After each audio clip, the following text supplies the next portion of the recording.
next one isn't necessarily, you may not see the person in the comms role, in the radio comms role, but they know everything that you've done pretty much, and they're the relayer of the information. So to talk about the next two roles, Jessica's going to rejoin us and going to be talking about the radio comms role and the deputy race director role. So welcome back, Jess.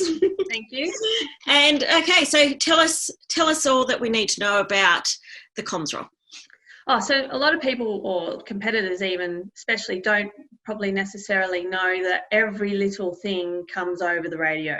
We are eyes and ears, we're watching, and whoever's on that particular channel can hear absolutely everything that's being relayed as well. So most of the time at a club level event, you'd have one or two channels. One would be your seniors and your flag marshals and all your trackside officials, and then the second one would be all your emergency services, which would be fire rescue, recovery and medical. And then as you go up through the different level events, you get more and more channels depending on how many personnel you have and how separate you want it to be. Like, you only want a medical on one channel, you want fire and rescue on and recovery on another, and then you'll have your flag marshals because there's so many of them on one channel, and then all the senior officials and all the other people on another channel. So you can have up to 5 to 6 channels depending on the level of event. And there's always a comms check in the morning. So every single person that's got a radio has a call sign. I'm usually Charlie 1 or Charlie 2 or Charlie 5. I'm usually a Charlie, and that's on a senior level. And yeah, so everyone has to do a comms check in the morning, so we know that we've got clear communications with everybody. And then the event starts, and then the information starts getting relayed backwards and forwards. So a flag post, if they've got an incident at the corner, it would be post 1 to race control, and then they wait for race control to come back.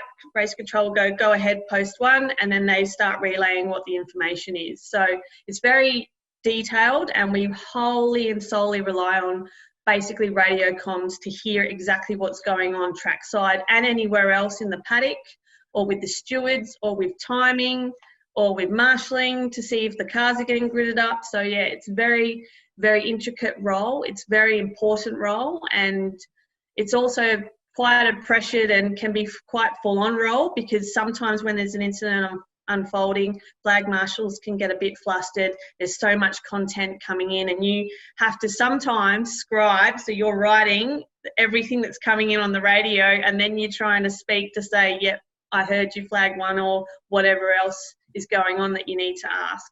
Yeah. So, wow, there's a lot there. So what kind of skills do you think a person would need to be in that role? Somebody that can kind of take content in, like can understand and can multitask, basically. A multitasker would be a good one, because sometimes the information's coming in on the radio from the flag marshals, and the clerk of course is yelling at you from behind to say, do this and do that, and you can't even speak yet because the flag marshals haven't stopped. So it can be quite a full-on role. So yeah, just somebody that's got, you know, good apathy, and somebody that is a multitasker, really. But it's a role for anyone. Like, I loved it. I did it for a lot of years, and in a lot of range of different events, club and state and a bit of national. And yeah, it's always been something that I've loved to do. Comms has always been my back sort of stop, other than trackside, being marshal or a flag marshal or even grid marshal. So yeah, it's a cool role, and that's definitely where you understand how race control works a lot better, because trackside you only hear half the story. When you're in race control, you hear the full story. Excellent. So has anyone got some questions for Jess on the radio comms role? I've got one question. Because any of us that already do trackside stuff are used to how bad comms can get at times, and that is for a number of reasons, sometimes of inexperience using it, but also depending on the types of radios you're using and the distances and stuff that they've got to go across, it can be very choppy and very difficult to get information across. I'd like to know from others that work at other tracks what kind of radio systems they use, whether it's still the old analog systems that they're using or digital, and if they actually hold comms training days at their tracks every year with the officials before the event years actually start? So I'll go first off. I know SMP definitely have the digital radios, and ever since they came in, last year, they were very difficult to understand at the start, and you have to really listen to understand because it sounds like you're talking like a robot. At Wakefield, we still have the analog, and we don't necessarily have training days just on comms, but we do have a lot of information with our guys at lunch times and even debriefs where we'll go through comms, sort of that communication if we need to. It's only usually with newbies. A lot of the experienced guys are pretty good, and they'll mentor that trainee on the flag point at during the event. So that's my take on it. I've got a question. Jess, you mentioned that you have to scribe. So do you have to have a written record of everything that you're hearing over the radio? Yes, definitely, because when an incident unfolds, and depending on how severe that incident is, we need a time log of everything that we've done and the calls that have come in and the communication that's gone out. So on all channels, there is a written log. Some tracks do have places where they've got it digitized or they've got it on a computer so they don't have to actually write, and then other tracks will even have a person sitting next to the person on the radio that's listening, not talking and just writing. Wow, I never realized that happened.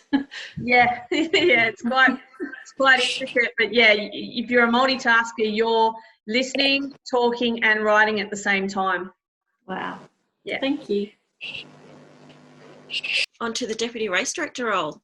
What does that role actually include? Tell us all about that. So Deputy Race Director is basically clerk of course as such for one category or the designated category that you've been told that you're looking after. So I got nominated for Porsche Carrera Cup, which is quite a distinguished category.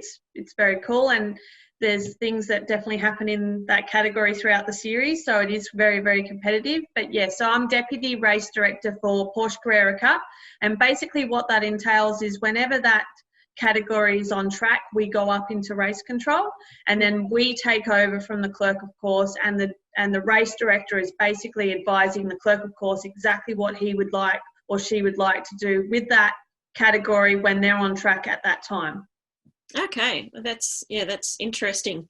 So so in keeping with the theme of you're in trouble if you see the race director or assistant race director, so what kind of things would competitors would have had to have done? Like, how come they end up coming to see you guys? Usually if they've broken a rule or a regulation, or they've had car-to-car contact. They're usually the two. But we are still quite open to, coming and asking questions, or you're not sure if you want to clarify a rule.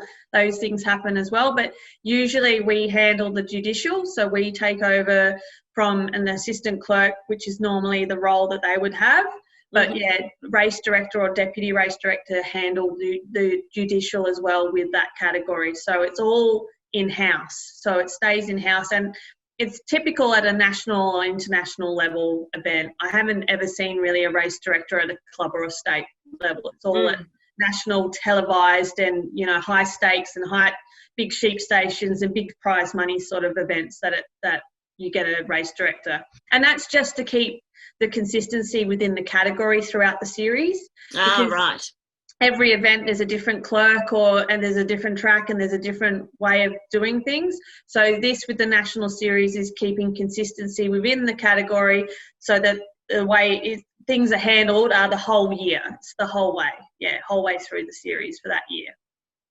And for somebody to be in that role, they would obviously have to go through the pathway of getting up to, clerk of course and things like that.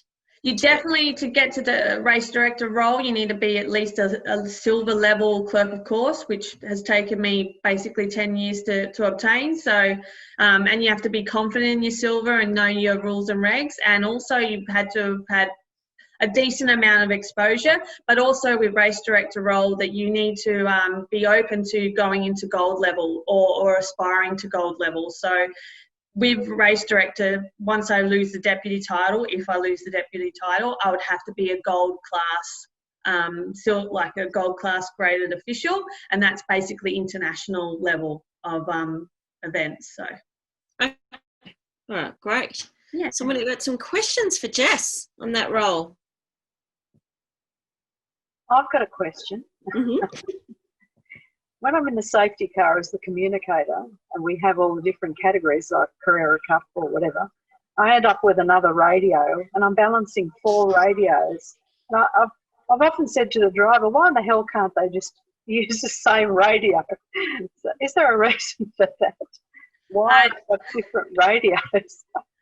I would say that I don't know if it's just the channel that they prefer to use, but usually with the schedule, one category is leaving and the other one's coming in, so they might not have time to coordinate handing over radios or doing lots of different things within race control before their category gets started.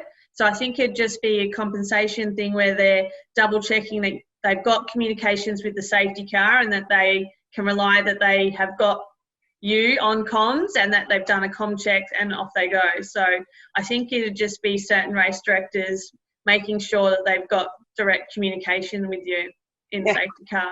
They don't want to share the radio. No, and there's lots of different race directors that have different ways of doing things, and that's just how they are. And lots of times they don't get questioned because they're the top of the food chain and that's what they want. So that's what they get. Can I just add to that though? I know for us in Timing, one of the reasons we get a race director, race management channel is that we're getting the information direct. So if you're just listening to the senior comms channel, that's being relayed through 2 people before that's communicated on the radio. Whereas, so for instance, with supercars, Tim Jenkin or James Taylor at the moment, as soon as he makes that call, it's on that race management channel. Whereas the seniors and the flag points might not hear that until 1 second or 2 seconds later, and that can make a lot of difference. So each category has their own channel, is that right? Only at the higher level. Hey, the other reason for this is that safety car channel is also linked to most of the categories these days have in-car radios. So by the clerk, of course, can actually communicate through the system, or the race director in this case can control the safety car and give the same message to the drivers at the same time, so they can't argue they didn't get the message that the safety car got. So it's also a timing thing. So the race director's got control of the safety car and the drivers know what the safety car's doing, because if they don't obey, then they get the penalty. Yeah. I think it's, as Lucy said, it's that, very much on time on the second communication. It's direct. Exactly.